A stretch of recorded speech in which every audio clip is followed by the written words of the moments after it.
Harry Duncan says, is Tav away yet, guys? And that brings us nicely on to James Tavernier. The Turkish transfer window slams shut, and I think it's Friday. It continues to be linked with Besiktas, Giovanni Van Bronckhorst's club. You're the transfer guru, Scott. Is there anything? By the way, by the looks of it, by his wee thing underneath his name there. Just what have I got under my name? Transfer guru, that's interesting. There he is. Is it spelled right? That'll be the most later on. Is it spelled right? It wasn't me. This has been noted, just to make that quite clear. That's been noted, is it? Right, okay, good. There's been a lot of noise and fallout since the Celtic game, as we know. There's a public falling out that we spoke about earlier. It seems that James Tavernier's representatives have certainly tried to ramp up the noise in recent days since the fallout from the Celtic game.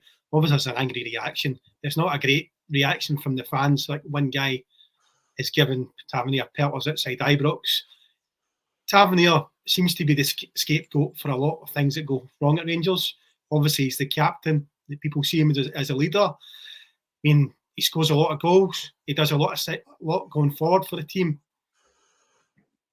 There's always question marks defensively, especially in the big games. And that seems to disappoint the Rangers fans. I think the Rangers would be weaker if they let him go. But because all they can bring in would be, a free agent. And I don't think that, bringing a free agent, I don't think they're going to give, certainly the player going forward that Tavernier does. And answer your question, I don't think he'll go to Turkey. I don't think Rangers can let him go to Turkey in the next few days, because I don't think they can get an adequate replacement, and I think they'll weaken the squad. Right. I mean, unless they can maybe identify a couple of decent free agents, then I don't see how they can afford to let Tavernier go, because I think the squad would be weaker.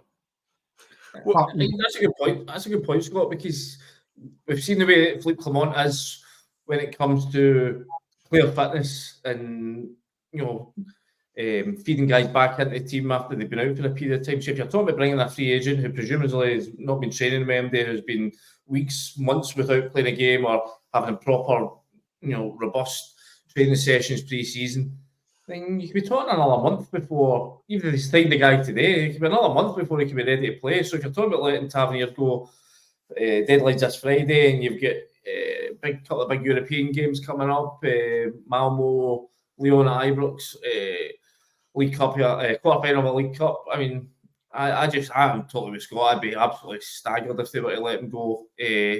Not just let him go, a guy that you've not got much cover for, but your club captain. What sort of void does that leave in your dressing room? Even as we've spoken about the fact that we don't think he's this big vocal leader. I think he is a big figure in the club, and I mean, you look through the sort of list of potentials who could fill in at right back. I mean, the obvious one would be John Sterling. I know that's where the club feel his long-term best position is at right back, but for me right now, he's utterly required in the centre of the park in midfield. So,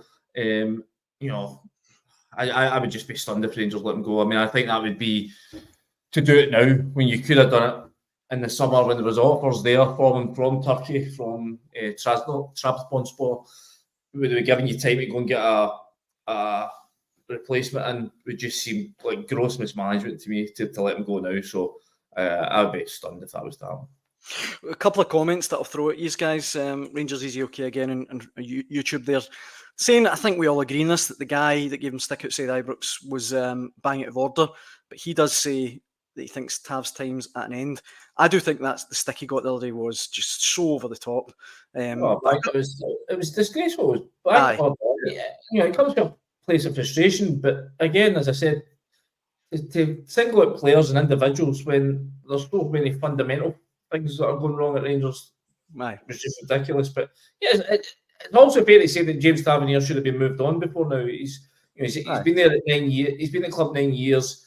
I think we've seen for maybe at least 6 months, if not a year, if not 18 months, that he started on towards the decline in his career. There's been signs of that for a while. So yeah, it's fair to say he should have been moved on, but to start singling him out and throwing abuse at the guy and what was it, calling him a loser? That is just so beyond the pale. So well, look, Chrissy Hall has written in on Facebook saying, look, here's the script. Tav should have left. It was his time to leave. It's the end of an era. Thanks for the good times and all the best. And Davy Porter, again on Facebook, saying, hear me out. If Tav leaves, we massively reduce the wage bill again.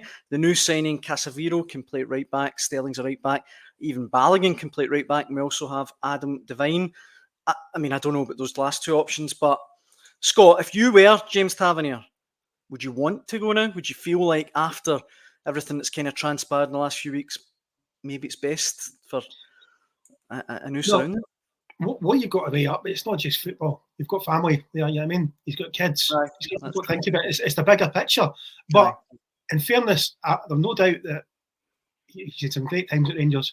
The stick in the last few days, I think, might have left him to consider his position. I mean, because you certainly don't need that. I mean, if he's getting that, what we've seen on the YouTube, on the films, I mean, we don't know what else he's had, what's not been filmed. You know what I mean? He's probably got a lot more stick. You know that? You know what I mean? Does he need that at this time of his career? Probably not. To consider as this has been going on for a long time, and he's went through these kind of moments in Old Firm games where he's been the one singled out and given, put down as a fall guy for it. And there's also three more games to come. Maybe a League Cup quarter-final, semi-final, final to come before Christmas. I mean, does he really need that in his life? If they go and as expected, they probably lose again to Celtic. And again, he's the guy that's getting in the neck. Does he really need that in his life? I mean, I could understand entirely why he would say he's had enough. He's done his bit for the club. He obviously led them to that league title in 2021, which was hugely important at the time. He skippered them to a European final. He only one of 4 or 5 guys that's ever done that for the club's history. I think he's earned his right in the Hall of Fame. I really do. I think what he's achieved. I think again, some of the failings down the years, not just this season, but again, he gets the one that carries the can because he's been there throughout it. But you're not telling me in the early days of Warburton or a Kishinya that he was the guy, he was the big problem.